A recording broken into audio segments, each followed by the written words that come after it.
Right. Good morning, everybody. Let's see those faces. I see Bill Adams. You're the first one on my screen. That's good to see. Let's see who else we're getting in here. We got Jonathan Schaffner, Patrick Lehigh, Mario. Oh man, let me see these faces. Come on, everybody. Don't let me talk to a black hole here. Let's see some faces on here. Philip, you're in here. This is great. Paul just got in. Man, it's good to see some faces, some familiar faces. This is good. Thanks for being on today, guys. Hopefully your spring season is getting underway. Mine is actually starting today. All of my coaching programs have filled up starting today. So getting that going. And so I thought, what better time than to go over some game assessments and talk coaching and more coaching, a little less business on this call and see how we're doing. So, today, I'm going to just kind of preface this with Mastermind Monday. Obviously, we're here to help you grow your business and make more revenue, get better results for your players, and also grow your facility a little bit. And so what I'm going to do today is it's not rocket science, you guys. I'm sure a lot of this is stuff you may have already heard of, maybe you're already doing. But I just want to kind of give you my perspective on it, and hopefully you can glean from it and take some things to implement into your own business. And I'm all about helping you guys, and however I can do that. I figure if one golf coach wins, we all win because it's growing the game, and we're all going to get there. So anyways, with that, let's get started like I like to normally do with a question. And so if you can type into the chat box your answer, I'm going to go ahead and put that in the chat box so you know where it's at. Answer this question for me. If you are getting your game assessed, so you put yourself in your player's shoes, you're getting your game assessed, what information or tangibles would you want after that assessment, right? And so would you want a plan, right? Whether that's the number of coaching sessions, what those coaching sessions involve, the cost of that, right? Would you want data? How did you play during your assessment? What do you need to work on? Your strengths and weaknesses, right? What those break down to, right? Are they mentally tough? Are they good with club selection and shot making? Would you want an invitation to an improvement community, right? Being invited to be a part of a team, being invited to being part of a community. Would you want swing information? Or is there something else? So go ahead and answer that question in the chat box. This is how I begin reverse engineering everything that I do, is just putting myself in my player's shoes, and I think it's a healthy thing for everybody to do. So go ahead and answer that in the chat box, and if not, I'm going to start picking on some people here and see what you guys think. But let's see, Jonathan Schaffner, A and C. You would want a plan. You would want strengths and weaknesses breakdown. A plan for sure, right? Paul, you put that in there. And let's see, I'm going to see... Patrick Lehigh, you're up there. Let me have you unmute yourself. What would you be looking for in a game assessment? If you were having your game assessed, give me some insights onto you if you're there. Let's see if Patrick opens up here. If not, I might have to go to somebody else. All right. Jay Cook, you're up on my screen. You got your video running. If you're having your game assessed, what would you want after that assessment? What would you want from the assessment? Well, I think particularly if I'd taken lessons before, it probably didn't work very well. So I would want to know that the person doing the assessment understands where my pain points are and could show me how at least a couple of them could go away pretty quickly. Right. Exactly. Yeah. Somebody that's paying attention, right? And understands your why and what you're wanting to get better from and doing that. That's great. So what I'm gonna go into is just kind of first show you guys the types of assessments that I do, and I'm actually trying a new one that I'm going to speak about today that I'm going to do this year. And the first one that I've been doing for a while, obviously, is an on-course in-person assessment. And who is that assessment for? I've found it's great for I should have put advanced or intermediate players, right? And who carry a handicap. That's kind of how I have it in my head, is like, okay, this person is a high handicap. Maybe they're 20 or 25 or 15 or 12. And then your advanced players obviously scratched maybe a 7 or an 8, something like that. Those players, I found it is extremely beneficial, not only for them, but for me to do an on-course in-person assessment. And I'm going to go into what that assessment looks like and how I put that together later on in the scorecard I use for that. And then this year, what I'm trying is a player self-assessment that I've sent questionnaires out. Don't get me wrong. I've sent those out to people and had them fill them out. The classic, how do you feel about your short game, your long game, your putting, your chipping, and all that in a form, in a typed out written form. But this year, I'm going to go into something that it's, for new players, I'm going to have them self-assess themselves on the golf course, right? Because it's a large market for me. I'm at a public facility that I get a lot of requests for beginner programs, whether that's beginner seniors, beginner ladies, whatever the beginners are, new golfers in general. And how do I assess them and put them into the right program, right? And so I'm going to talk about these two types of assessments. First one, let's go into the on-course in-person assessment. And so I just tried to replicate what I do on a scorecard here. So this is the scorecard that I use to assess where somebody is at, right? And so I keep track of their score. Penalty shots are a big one. Long game shots, short game shots, their missed putts inside of 4 feet. If you're a part of the scoring method, some of this might look familiar. It's a little bit different format just for my assessment, what I've come up with, and total putts. And so what I'm looking for here is to just understand that we need an unbiased view of someone's game. We don't need their bias in it. They don't need my coach bias in it. We need the numbers, the data. And so when we go out, obviously this is all done in a small group. I'll do 3 players at a time because I want to see how they handle real life pressure on the golf course. And be able to assess every part of their game. And so I'll just keep track of, okay, how many shots did it take them to get to 100 yards, right? That's the first one that I track. And then how many shots did it take them to get down inside of 100 yards? And that's kind of that short game, long game, how I define the difference between long game and short game shots, right? And so keep track of that. And then did they have any missed putts inside of 4 feet? That'll tell me very quickly, do we have some low-hanging fruit out there that, in this case, this guy shot 46. He missed 1 putt inside of, or 2 putts inside of 4 feet. And if this person was just looking to break 90 and they're shooting 94, 95 all the time, well, right here is a prime example for them right after the assessment to say, hey, what if we just went and learned how to knock in every single 4-foot putt? Right? How many strokes would that lose off your game? And when I'm sitting down with them after the assessment, they're like, yeah, it makes a lot of sense. Why wouldn't we just do that? Right? And especially when they start to see this bias of look at how many more short game shots you had than your long game shots, right? And really getting them to understand this and see the numbers, because nobody that I'm sure you guys, and again, it's not rocket science, I know you guys know this about your players, they don't track these stats, right? They just write a score down at the end of the day and they're like, okay, that's what I shot, and it is what it is. But when you break it down like this in a very simple format, all of a sudden they can see, hold on, if I just keep the ball in play, well, there's 2 shots. And if I didn't miss my short putts, well, there's 2 shots. And I'm telling you this, I made this up last night, okay? But this is a very, very common scenario of these scorecards, right? When they come in, and all of a sudden, when they're seeing it, I'm going to talk about buy-in a little bit, but when they see it, all of a sudden they get a lot more bought into the process of playing for a score and understanding what they need to work on, right? And so getting into that. And so Patrick Lehigh, I want to see, what are your thoughts on this and what are you doing for your on-course assessments? Can you hear me okay? Yep, I got you. All right.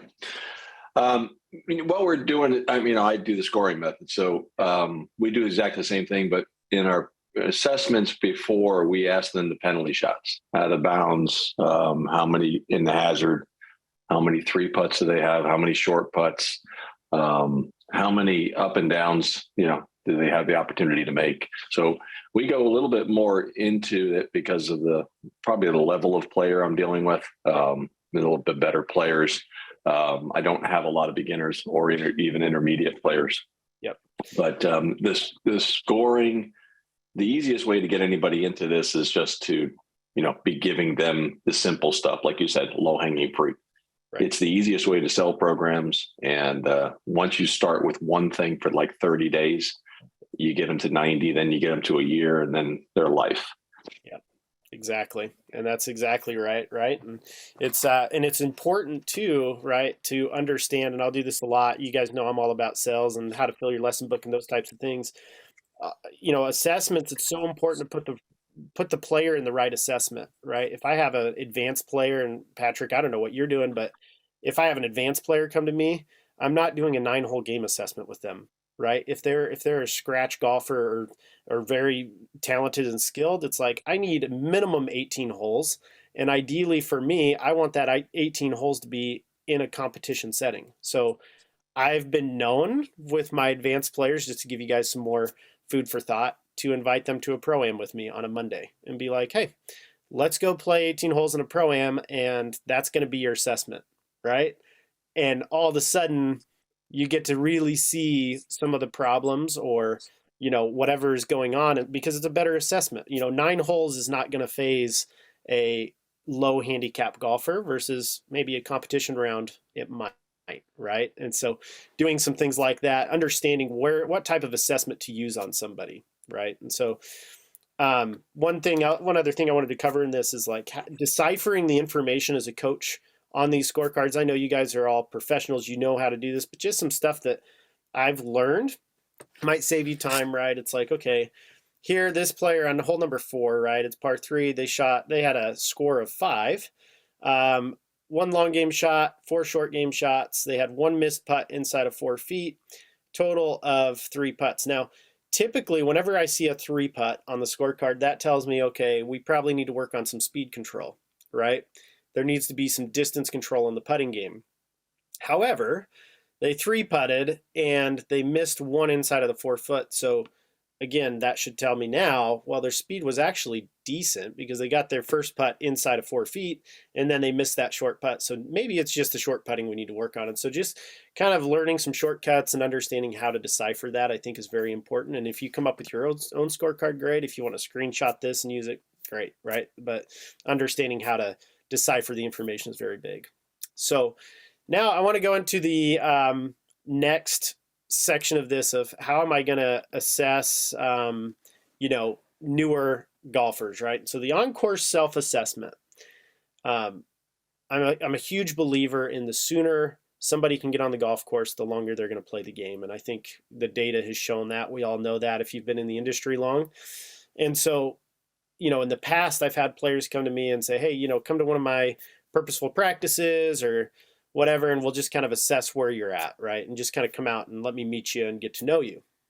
Well, now I'm trying to build a curriculum for these new golfers of like a Golf 101 program, a Golf 201 program, and then you go into my Golf Forge program, which is where we're learning to shoot low scores, right? And so the Golf 101 and 201, I need to know where that person is at. So I'm thinking if they go out and they play 9 holes and they just play from 150 yards, okay?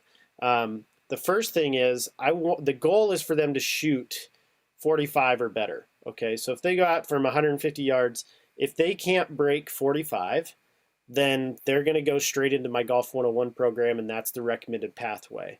And so they would go and sign up for Golf 101 if they don't break 45. However, if they do break 45, then they'll go straight over to my Golf 201. And so obviously you can see how this triangle would work of, okay, they break 45. It's a strict assessment. There's no stat keeping or anything like that. It's just score, right? How did you do?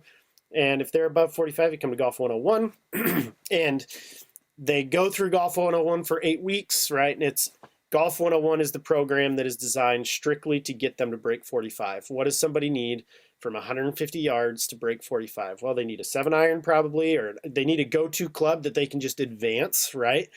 They need a chipping technique that is very, very simple, and they need to learn how to control speed on their putts and make short putts. So now all of a sudden it gets very, very easy to design that Golf 101 program and what material I'm going to include in that.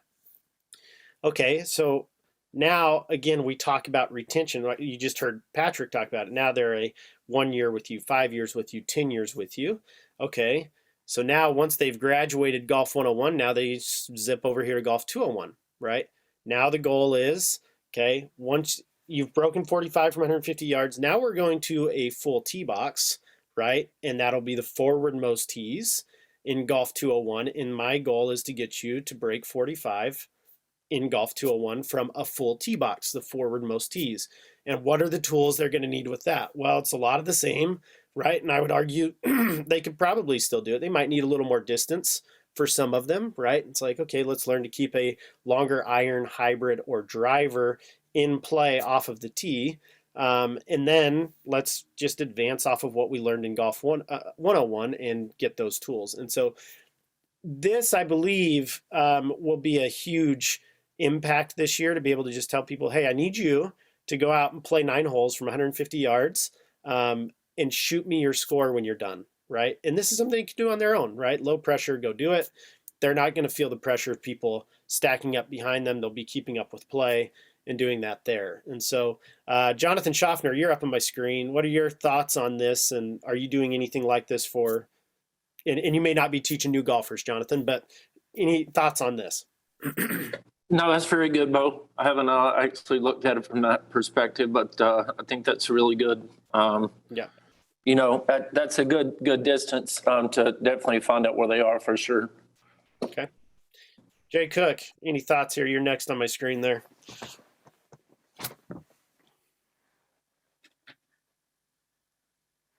Yeah, I like this idea. I've been doing this self-assessment for a couple of years now. Students like doing it. They get a little bit wrapped up in themselves about rules and can I do this? Can I drop it there? Whatever. But you get over that. And the only difference for me is I started at 100 yards rather than 150. Okay. Interesting. Well, that's funny that you're doing it because I did not realize you were doing something like this either. So this is great. It's good to get some other feedback. Have you had any snags that you've run into other than them getting kind of tied up in their penalties and all that stuff, or anything to be aware of? Well, the snags are pretty predictable. Yeah. They won't hit enough club. And so the biggest problem is they'll always land short. They don't have a very good putting with loft skill, which at that level to me is absolutely key. They have to be able to putt with a hybrid or a low lofted club to be able to move on. Yeah. And then obviously working with them on the long putt and the short putt circles to help identify what is my goal for chipping or pitching. Where do I need to get it to for a regular score as opposed to aiming it at the hole? Yep, absolutely. And that's, something else I wanted to go into here, right? It's like you can start to design these programs a lot easier when you set a goal to it, right? It's like, hey, break 45 from 150 or whatever it is. And I know from my experience, and Jay knows from his experience, a couple things you're going to need is putting with loft, long putt circle, short putt circle. Like if you can do those 3 things alone, you're probably going to break 45, in my opinion, right? It's like you're going to hit the ball decent enough to get it up there and now get the ball in the hole and understand those goals. And so, the nice thing as well to other food for thought, and this is something I'm trying to develop in my business, is giving people a little bit more flexibility on their improvement. Meaning, I have now understood they don't always have to be with me for me to coach them well and for them to improve and see results, right? And so giving them the tools and the resources to improve on their own. And so my thought for this is my wife came out with me this weekend, actually, we shot some video. And it was simply for this, right? Like breaking 45 from 150 yards, what is the content they need, right? And there's some very basic fundamentals of just how to hold the club, right? How to practice hitting a 7-iron, right? How to practice your long putts and your short putts and how to putt with loft. And those were literally the 4 or 5 videos we put together. I'll put it on my Coach Now framework. And so if I have a player that says, oh man, I can't make those times of the Golf 101 sessions, and obviously I want them at those sessions, that's the first thing I'm going to sell them on. I will say, okay, well, hop onto my online platform or my online academy where you'll get the content you need to go shoot 45 from 150 yards, right? And those videos will all be geared towards that. They can watch it, go do it, still be a part of the online community, and I will charge for that, right? But it's an option for them to say, I can still do this without having to be there all the time. And the nice thing is that content can then be used for my program as well, right? People that are enrolled in that program and coming to the weekly practices and the sessions and the on-course sessions, they'll still have access to all that content, but it'll be both ways there, right? And so those are my assessments, right, for my on-course stuff and what I'm doing. Hopefully you guys have gleaned from this, and if there's anybody that has any questions or anything like that, now would be the time. Go ahead and unmute yourself, and let's get some questions out of the way here.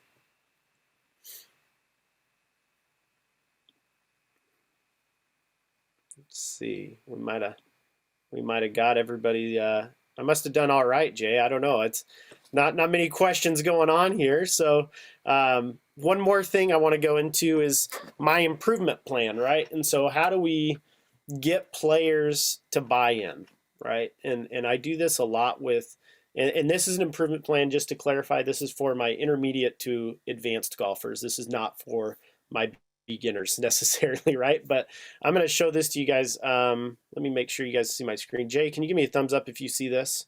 I don't know if, okay, great.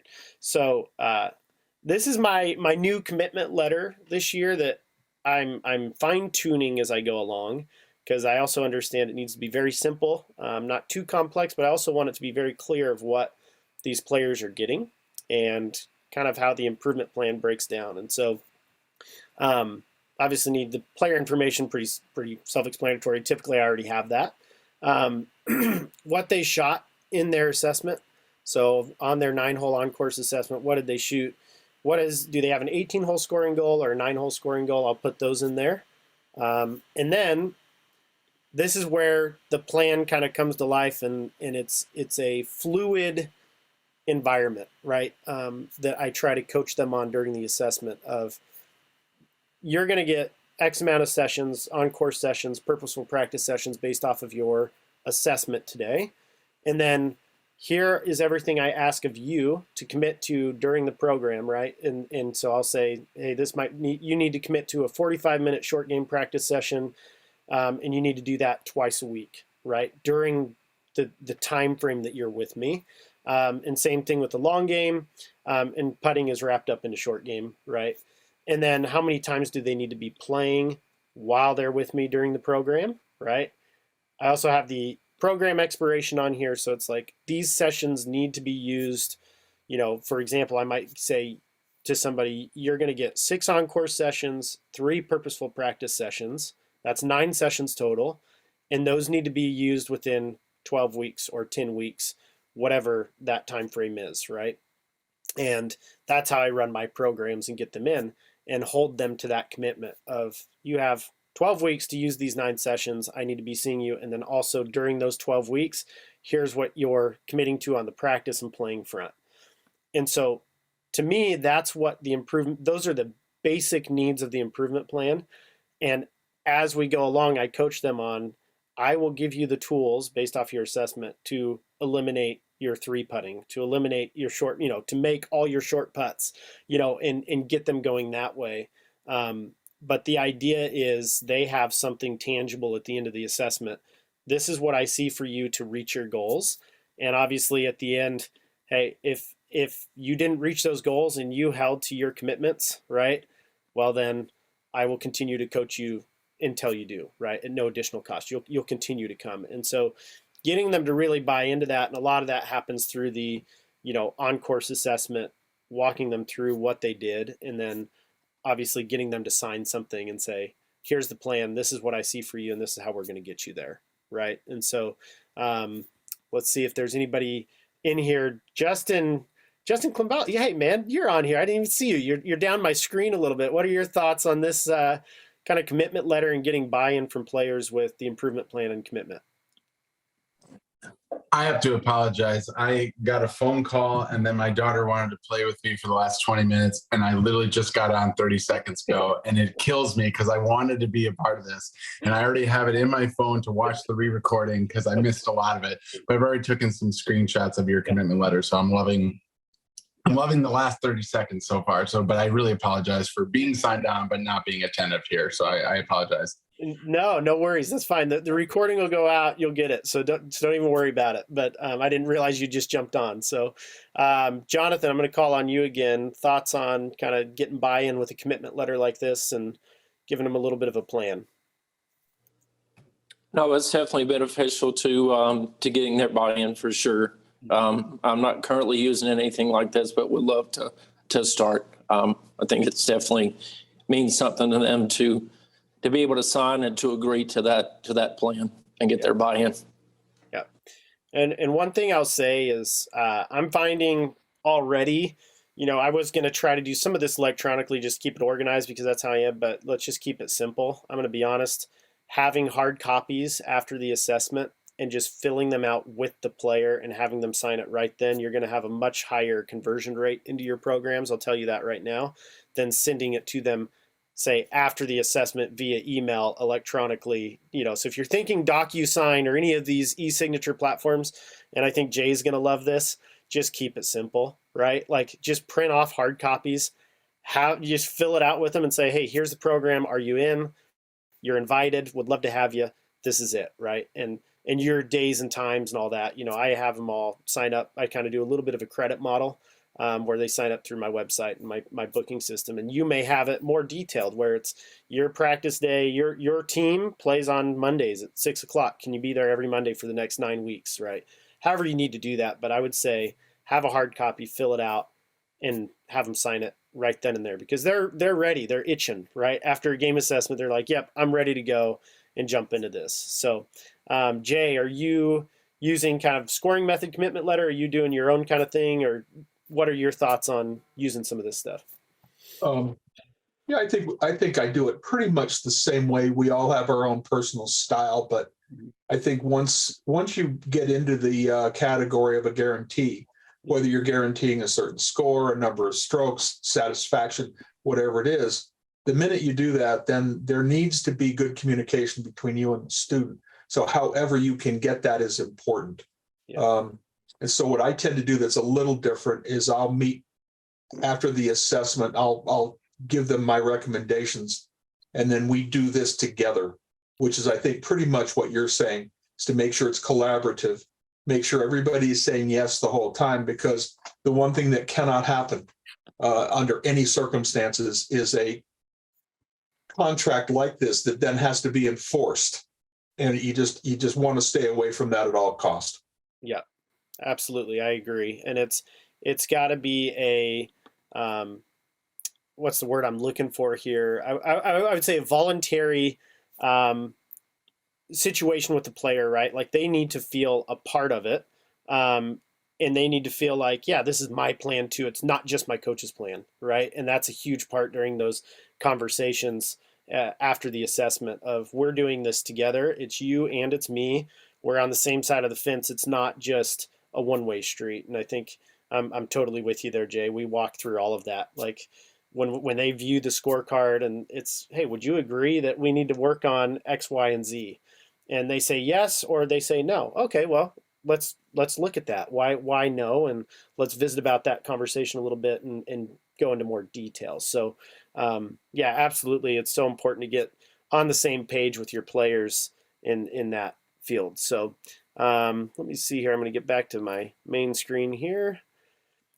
With that, I'm going to kind of leave it there, you guys. I appreciate everybody being on the call. If you're not a part of RGX and you want to kind of take your business to the next level, go ahead and scan that QR code. We'd be happy to help you out, get you into our business programs and help you grow your business and make some more money and save some more time. So and get better results for your players. But thank you everybody for being on the call, and good luck with your seasons if you're just starting out. Have a great day.